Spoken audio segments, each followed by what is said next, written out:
Warum machst du deine Haare glatt? Damit sie länger werden.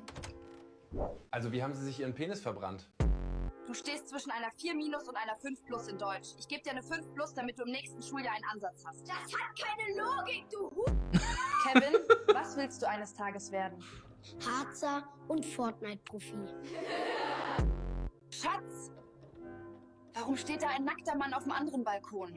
Weil der Wind heftiger bläst als seine Frau. Darf ich mich hinsetzen?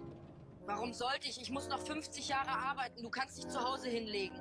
Boah. Gemein. Unser erstes Date. Ach du Scheiße. Ich brauche 20 Cheeseburger, die ich an Obdachlose spenden werde. Ja. Meiner Meinung nach sollte Fortnite schon ab 6 Jahren erlaubt sein. Wissen Sie, was bei mir lang und hart ist? Ja, der Arbeitstag bei McDonald's.